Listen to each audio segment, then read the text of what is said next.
I welcome you to learn English. ஒரு விளையாட்டு மாதிரி, ஒரு கேம் மாதிரி ஒரு இங்கிலீஷ் ரீடிங் எக்ஸசைஸ் பண்ண போகிறோம். தமிழ் வாக்கியங்களை பாருங்களேன்.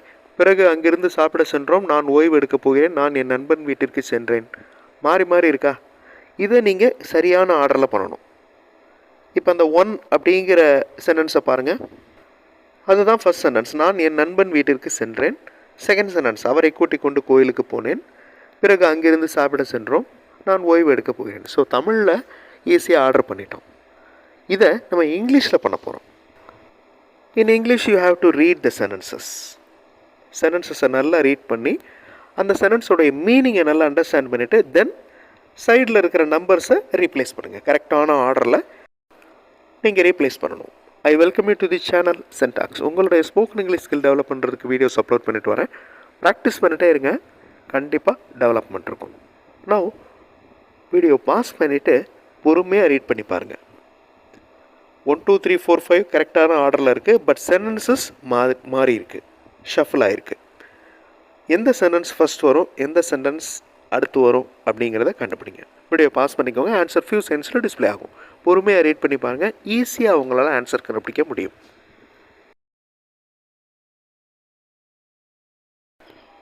ஃபர்ஸ்ட் சென்டென்ஸ் பாருங்கள். Students note the exam hall. Exam hall எங்கே இருக்குதுன்னு ஸ்டூடெண்ட்ஸ் நோட் பண்ணுறாங்க. Second sentence, they locate the hall எங்கே இருக்குதுன்னு கண்டுபிடிச்சிட்டாங்க. அடுத்து, they sit on their seats. அவர்களுடைய இருக்கையில் அமர்கின்றனர். அவங்கவுங்க சீட்டில் உட்கார்றாங்க. அடுத்து, they are ready to attend exam. அவங்க எக்ஸாம் அட்டன் பண்ணுறதுக்கு ரெடி ஆகிட்டாங்க. Now question paper is given. இப்போ கொஸ்டின் பேப்பர் கொடுக்கப்பட்டு விட்டது. இது ஒரு கேம் மாதிரி இருக்கும், but English reading exercise. This is one of the English reading exercises. Now look at these sentences. பொறுமையாக ரீட் பண்ணி பாருங்கள். ஈஸியான வாக்கியங்கள் தான், கரெக்டாக அரேஞ்ச் பண்ணிடலாம். வீடியோ பாஸ் பண்ணிக்கோங்க. ஆன்சர் ஃபியூ செகண்ட்ஸில் டிஸ்பிளே ஆகும்.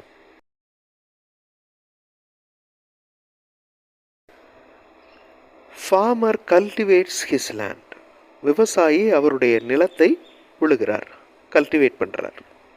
He plants the saplings. அவர் செடி கன்றுகளை நடுகிறார். He pours water. அவர் தண்ணீர் ஊற்றுகிறார். He watches them daily. அவர் அவைகளை தினமும் கவனிக்கிறார். The plants are growing well. அந்த செடிகள் நன்கு வளர்ந்து கொண்டிருக்கின்றன. ஸோ கரெக்டான ஆர்டரில் நம்ம கொண்டு வந்துட்டோம். Now look at these sentences. இதுவும் ஈஸியான சென்டென்சஸ் தான். அதாவது சிம்பிளான வார்த்தைகள் தான் யூஸ் பண்ணி சென்டென்சஸ் ஃப்ரேம் பண்ணியிருக்கேன். அதனால் உங்களுக்கு ஈஸியாக புரியும். டிக்ஷனரி ரெஃபர் பண்ண தேவையில்லை. வீடியோ பாஸ் பண்ணிக்கோங்க. கரெக்டான ஆர்டரில் இந்த சென்டென்சஸை வைங்க.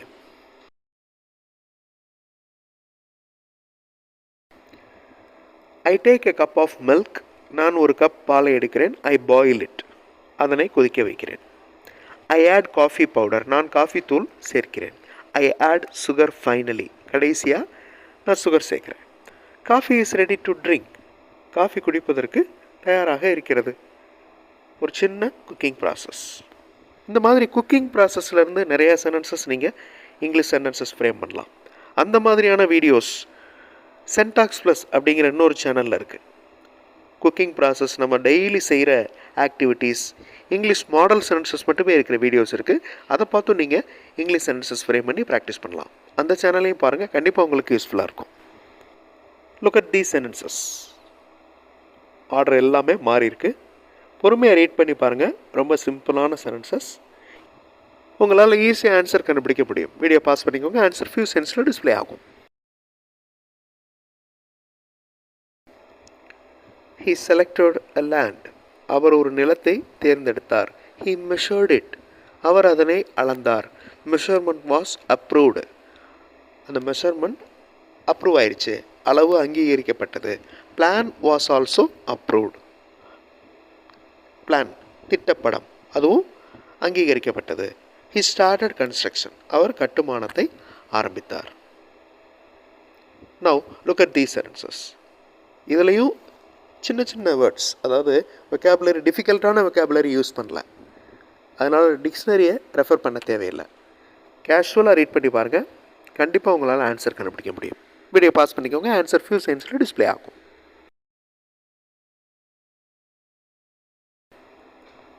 He bought a parcel. அவர் ஒரு பார்சல் கொண்டு வந்தார். Then he brought it to his home. பிறகு அவர் அதனை வீட்டிற்கு கொண்டு வந்தார். He wanted to open. அவர் அதை திறக்க விரும்பினார். He opened it. அவர் அதனை திறந்தார். He found a gift. அவர் ஒரு பரிசு பொருளை கண்டார். எல்லாமே சிம்பிள் பாஸ்ட் டென்ஸில் இருக்குது பாருங்கள் எல்லா வாக்கியங்களும். நீங்கள் டென்ஸையும் நோட் பண்ணணும். Now look at these sentences. இதுலையும் ஆர்டர் மாறி இருக்குது. வீடியோ பாஸ் பண்ணிவிட்டு பொறுமையாக ரீட் பண்ணி ஆன்சர் கண்டுபிடிங்க. ஆன்சர் ஃபியூ செகண்ட்ஸில் டிஸ்பிளே ஆகும்.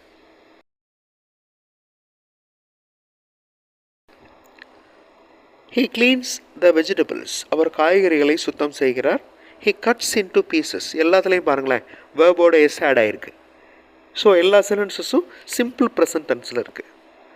சிம்பிள் ப்ரெசன்ட் டென்ஸில் இருந்தாலே ஒரு முக்கியமான ரூலை நம்ம ஃபாலோ பண்ணணும். நிறைய வீடியோஸில் நான் அதை சொல்லியிருக்கேன். அது என்ன ரூல்? அதாவது சிம்பிள் ப்ரெசன்ட் டென்ஸில் ஒரு வாக்கியம் எழுதுகிறோம் அப்படின்னா சப்ஜெக்ட் சிங்குலராக இருந்துச்சுன்னா வேர்போட எஸ் ஆட் பண்ணணும். சப்ஜெக்ட் ப்ளூரலாக பன்மையாக இருந்துச்சுன்னா வேர்போட எஸ் ஆட் பண்ணக்கூடாது. இந்த சென்டென்சஸில் சப்ஜெக்ட் என்னது? ஹீ அப்படிங்கிற வார்த்தை, அதாவது அவர். ஸோ ஒருத்தர் தான். சிங்குலராக இருக்கிறதுனால he cleans, he cuts, he keeps, he adds, he boils. வேர்போட எஸ் ஆட் ஆயிருக்கா? இது ஒரு முக்கியமான சிம்பிள் ப்ரெசன்ட் டென்ஸ் ரூல். நான் நிறைய வீடியோஸில் இதை சொல்லியிருக்கேன். ஸோ அந்த ஆர்டர் பாருங்கள். He cleans the vegetables, he cuts into pieces, he keeps them in a bowl, he adds water, he boils them. So இந்த கரெக்டான ஆர்டர் நல்லா ரீட் பண்ணி அண்டர்ஸ்டாண்ட் பண்ணால் மட்டும்தான் இந்த கரெக்டான ஆர்டரை கண்டுபிடிக்க முடியும். Next look at these sentences. Video pass பண்ணிக்கோங்க, பொறுமையாக ரீட் பண்ணி பாருங்கள். ஈஸியாக உங்களால் ஆன்சர் கண்டுபிடிக்க முடியும். Now pause the video.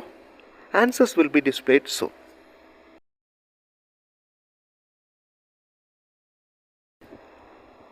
The police arrived. Police அது சிங்குலர் நவுன் கிடையாது, ப்ளூரல் நவுன். ஸோ ஒருத்தர் வந்தாலும் போலீஸ் தான், நிறைய பேர் வந்தாலும் போலீஸ் தான். Police arrived. They checked all vehicles. அவர்கள் அனைத்து வாகனங்களையும் சோதித்தனர். One did not have papers. So ஒருத்தர்கிட்ட பேப்பர் இல்லை. The police took his vehicle key. They asked him to bring papers. எல்லா சென்டென்சஸுமே சிம்பிள் பாஸ்ட் டென்ஸில் இருக்குது. அதே மாதிரி பேப்பர்ஸ் அப்படின்னா என்ன அர்த்தம்? டாக்குமெண்ட்ஸ், லைசன்ஸ், ஆர்சி புக், இதெல்லாமே papers. So one did not have papers. The police took his vehicle key. இந்த டுக் அப்படிங்கிற வார்த்தை பாருங்கள். ஆஸ்க்டு, டிட் நாட், அதே மாதிரி செக்டு, அரைவ்டு எல்லாமே சிம்பிள் பாஸ்ட் டென்ஸில் இருக்குது. So tense is also very important. ஒரு இன்ட்ரெஸ்டிங்கான இங்கிலீஷ் ரீடிங் எக்ஸசைஸ் இந்த வீடியோவில் பண்ணோம். So English reading is very important to develop your spoken English. அடுத்த வீடியோவில் இன்னொரு இன்ட்ரெஸ்டிங்கான எக்ஸசைஸோடு பார்க்கலாம். தேங்க்ஸ் ஃபார் வாட்சிங் and thanks for your valuable comments.